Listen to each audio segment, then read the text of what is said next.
J'aimerais vous parler, parce que c'est très important, de l'écuménisme.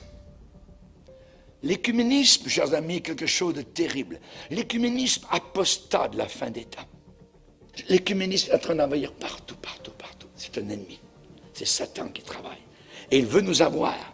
Vous avez entendu dire par l'apôtre Jean qu'à la fin des temps, il y aurait la montée d'une grande église mondiale appelée la grande prostituée. Tiens, prostituée. Le nom est donné dans la Bible. Maintenant, on va lire comment agit la prostituée dans Proverbes chapitre 7, verset 6. J'étais à la fenêtre de ma maison et je regardais à travers mon treillis. J'aperçus parmi les stupides, je remarquai parmi les jeunes gens un garçon dépourvu de sens. On pourrait dire une église évangélique dépourvue de sens. Il passait dans la rue près de l'angle où se tenait une de ces étrangères. Et regardez bien, les mots sont très importants. La Bible est inspirée, chaque mot est inspiré. Il se dirigeait, donc la direction qui est prise, il se dirigeait, et notez le pas avec lequel il y va lentement. Le mouvement écuménique a été lent. Ça fait environ 70 ans que ça a été prévu, que c'était préparé ça. Il se dirigeait lentement du côté de sa demeure, du côté de Rome. C'était quand? Regardez bien. Crépuscule. Crépuscule, c'est quand? Quand le soleil commence à tomber. Ensuite, pendant la soirée. Ensuite, la nuit tombe. Au milieu de la nuit, on y voit quasiment plus clair. Et de l'obscurité.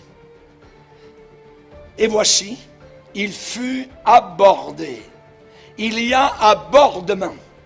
Il fut abordé par une femme ayant la mise d'une prostituée. C'est l'Église catholique qui fait les pas.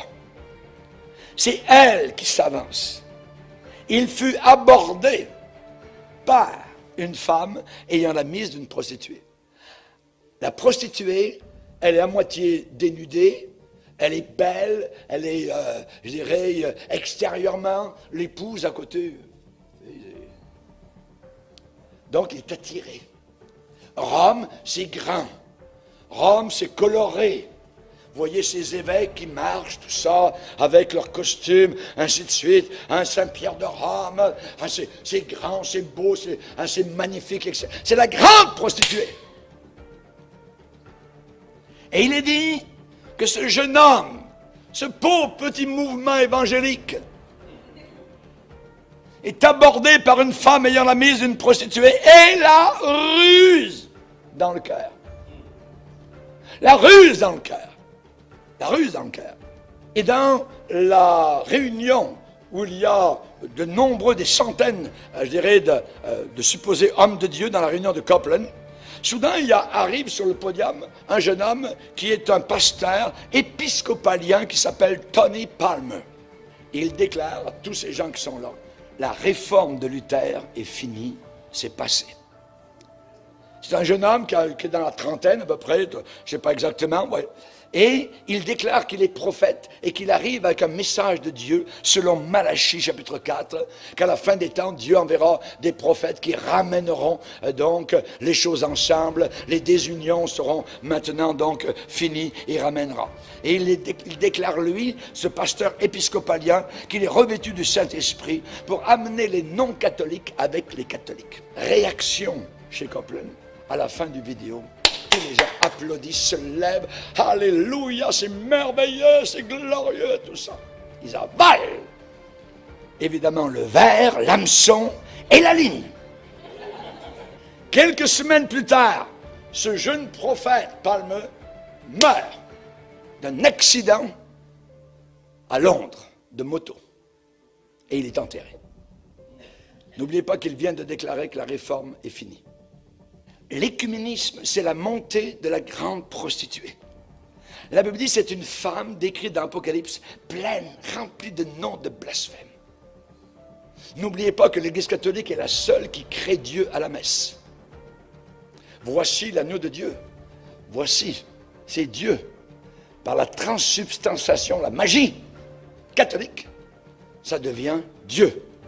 Proverbe 7, il est dit, verset 13, elle le saisit et l'embrassa. Il est dit, elle le saisit et l'embrassa.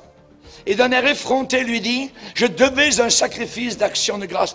C'est une prostituée et elle emploie un langage religieux. J'aime Dieu, comme toi et moi, allons dans le même lit. En plus, verset 19, elle lui dit, mon mari n'est pas à la maison. C'est vrai. Mon mari n'est pas à la maison. Jésus n'est pas dans l'église catholique romaine. Il n'est pas là. Mais il est là où il épouse, pas la prostituée. Il est dit au verset 21, elle le séduisit à force de paroles. Des rencontres écuméniques, rencontres mondiales. Il y a eu une grande rencontre à l'époque avec Billy Graham. Ils s'en sont servis, je dirais, au coton à Amsterdam, dans les années 80. La grande prostituée, elle le séduisit à force de paroles. Elle l'entraîna par ses lèvres doucereuses. Résultat, verset 22, il se mit tout à coup à la suivre. Oublie Luther, oublie la Réforme, alors que l'Église catholique n'a pas changé d'un iota au travers des siècles. Le pape est encore un idolâtre, en train d'adorer Marie, en train de l'autre côté d'avoir communion avec les musulmans, les hindous. Ils ne disent pas aux évangéliques évidemment que les hindous sont leurs frères. Les amis de mes amis sont mes amis. Tu es ami avec la grande prostituée, alors tu es ami aussi avec les islamistes, avec tous ceux qui renient la divinité de Jésus-Christ. Chers amis, j'aimerais vous dire ce qui se passe actuellement et qu'est-ce qu'il faut faire. Et en tant que chrétiens, nous avons reçu la vérité. On est sorti de l'erreur. On a reçu la vérité. Oui ou non? Amen. Nous sommes la lumière du monde. Et nous devons nous lever, monter au créneau, nous mettre debout dans nos bottes. Nous devons faire face à tous ceux qui s'opposent à la vérité.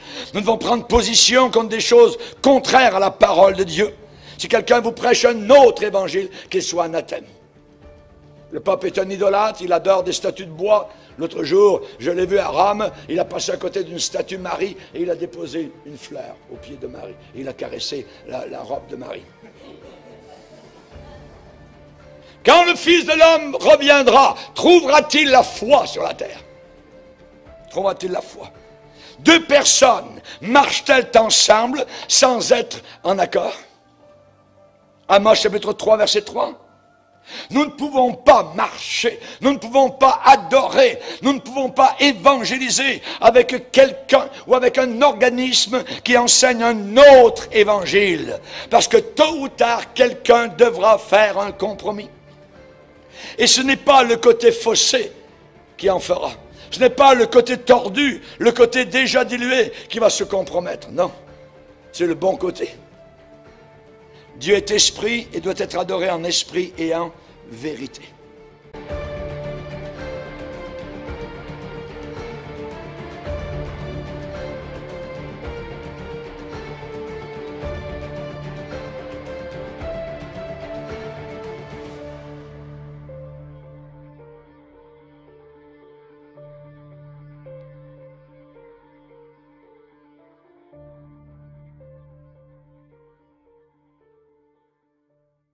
Tout pouvoir m'a été donné dans le ciel et sur la terre. Il y a plusieurs demeures dans la maison de mon Père. Si cela n'était pas, je vous l'aurais dit. Je vais vous préparer une place. Et lorsque je m'en serai allé et que je vous aurai préparé une place, je reviendrai et je vous prendrai avec moi, afin que là où je suis, vous y soyez aussi. Vous savez où je vais et vous en savez le chemin. Je suis le chemin, la vérité et la vie.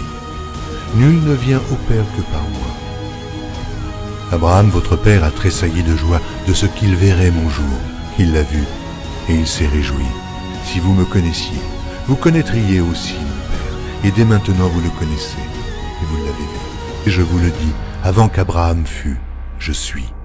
Il y a si longtemps que je suis avec vous. Celui qui m'a vu a vu le Père. Les paroles que je vous dis, je ne les dis pas de moi-même. Et le Père qui demeure en moi, c'est lui qui fait les œuvres. Voyez-moi, je suis dans le Père, et le Père est en moi. Cette bonne nouvelle du royaume sera prêchée dans le monde entier pour servir de témoignage à toutes les nations. Celui qui croira et qui sera baptisé sera sauvé, mais celui qui ne croira pas sera condamné. Je m'étonne que vous vous détourniez si promptement de celui qui vous a appelé par la grâce de Christ pour passer à un autre évangile. Aucun mensonge ne vient de la vérité. Sinon celui qui nie que Jésus est le Christ, celui-là est l'antéchrist, qui nie le Père et le Fils. Quiconque nie le Fils n'a point non plus le Père. Quand un ange du ciel annoncerait un autre évangile que celui que nous vous avons prêché, qu'il soit anathème. Moi, Jésus, j'ai envoyé mon ange pour vous attester ces choses. Je le déclare à quiconque entend les paroles de la prophétie de ce livre. Si quelqu'un y ajoute quelque chose, Dieu le frappera des fléaux décrits dans ce livre. Et si quelqu'un retranche quelque chose des paroles du livre de cette prophétie, Dieu retranchera sa part de l'arbre de la vie et de la ville sainte décrits dans ce livre. Ces paroles sont certaines et véritables. Et le Seigneur, le Dieu des esprits des prophètes, a envoyé son ange pour montrer à ses serviteurs les choses qui doivent arriver bientôt. Et voici, je viens bientôt. Heureux celui qui garde les paroles de la prophétie de ce livre.